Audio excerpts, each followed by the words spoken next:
될 것 같습니다. 네, 이번에는 또 여야 얘기를 해볼 텐데요. 여야의 위성 교섭단체 얘기입니다. 미래한국당과 더불어시민당 이번 총선을 앞두고 사실 급조된 위성 정당들인데요. 총선이 끝났으니까 이제 원대 복귀를 해야 되는데 어느 정도 의원 수가 확보됐으니까 1명에서 3명, 그러니까 20명을 만들어서 각각 교섭단체를 만들 수도 있다. 이런 얘기가 나오고 있습니다. 조익신 반장이 정리했습니다. 이번 총선을 앞두고 나란히 등장한 자매당과 형제당. 총선이 끝나면 형제자매를 찾아 분가로 들어갈 줄 알았는데 분위기가 좀 묘하게 돌아갑니다. 먼저 운을 띄운 건 미래한국당입니다. 저희는 모든 가능성을 열어두고 있습니다.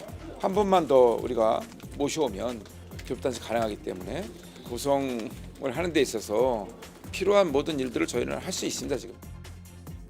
선거용 위성정당에 이어 이번엔 위성 교섭단체를 만들 수도 있다는 겁니다. 당장 180석의 슈퍼여당과 1대1로 싸우느니 차라리 자매정당 둘이서 편을 먹고 1대2로 붙는 게 더 낫다는 이야기도 나옵니다.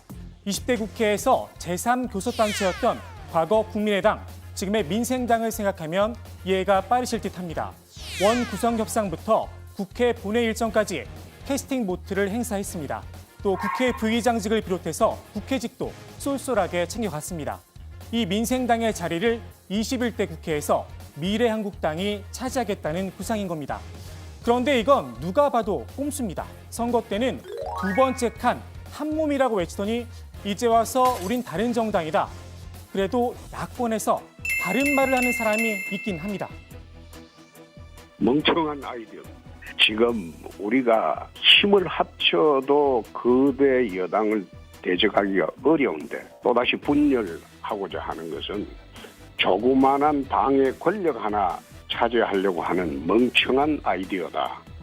당이 통째로 망하는 아이디어다.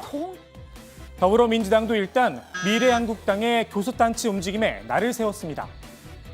미래한국당이 제3교섭단체를 만들어서 이를테면 국민들께는 분명히 위성정당으로 지지해달라 이렇게 했던 것 아닙니까? 그런데 제3교섭단체로 서로 이렇게 분신술을 펴서 교섭단체를 둘 따로 갖는다는 상식을 벗어난 일이죠. 그런데 꼬리표를 하나 달았습니다. 미래한국당이 제3교섭단체를 만든다면 민의를 지킨다는 차원에서 여러 가지 고민이 있을 수 있다는 겁니다. 다시 말해서 우리도 만들 수 있다는 이야기입니다. 대잡이라고 할까요? 어째 위성정당이 처음 만들어질 때와 상황이 비슷하게 흘러갑니다. 사실 위성정당이란 말 학창시절에 북한 정치를 배울 때 처음 접한 단어입니다. 빼어난 코로나19 대응으로 우리나라의 위상이 한껏 높아진 이때 제발 국격에 맞는 정치를 하면 어떨까 싶습니다. 제가 준비한 소식은 여기까지입니다. 자세한 얘기는 들어가서 하도록 하겠습니다.